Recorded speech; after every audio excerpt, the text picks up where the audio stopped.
want to speak to you guys about conformity.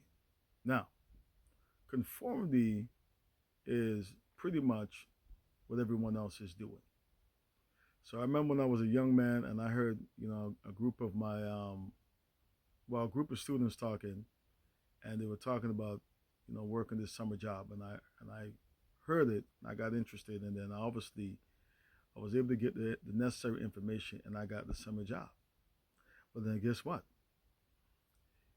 Now, because everyone else was working, then I started to work, but I didn't really consider why I had to work or why I had to work a 9 to 5.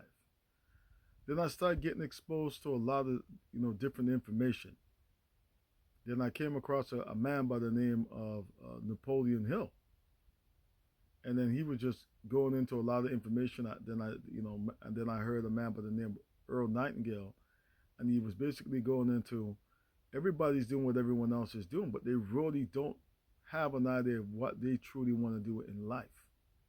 So everybody conforms, and everybody's doing what everyone else is doing without really having in their mind what they truly want to do. Now, the Apostle Paul also talks about do not be conformed to this world, and that's spiritually being conformed to this world, walking and doing everything that everyone else is doing, and not having any type of spiritual discernment whatsoever.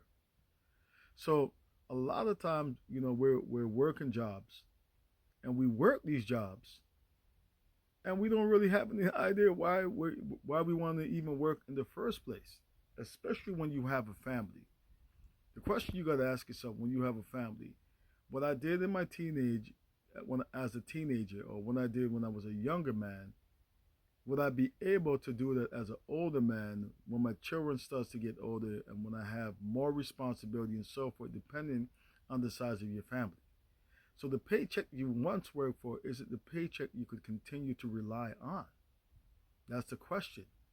So when you're doing everything that everyone else is doing, and then we're like, man, and you can't see your way, maybe we need to think outside the box and say, hey, you know what?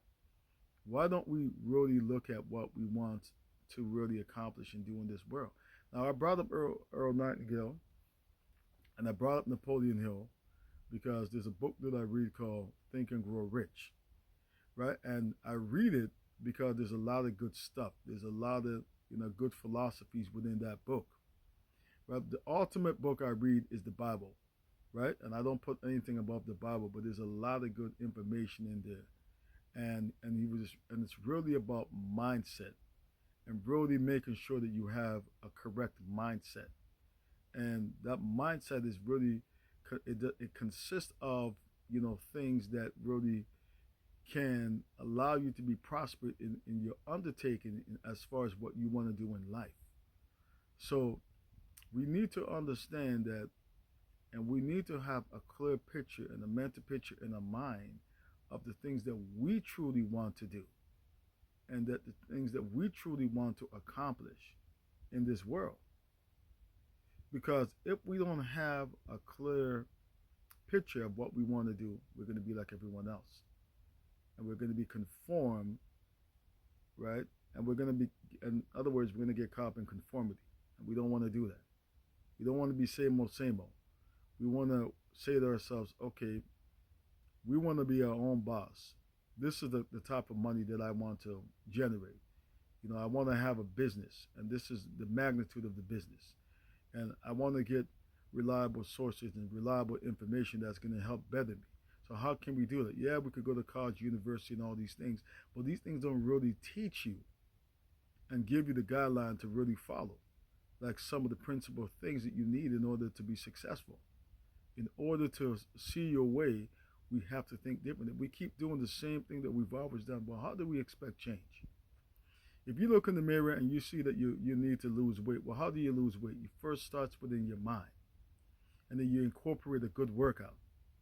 So we have to have a strategy within our mind as far as how we want to get what we want to get out of this life. And if we're doing what everyone else is doing, then how are we ever going to achieve that? How? It's impossible. So we have to really it starts with the mind. And above all things, right, put God first, above all things.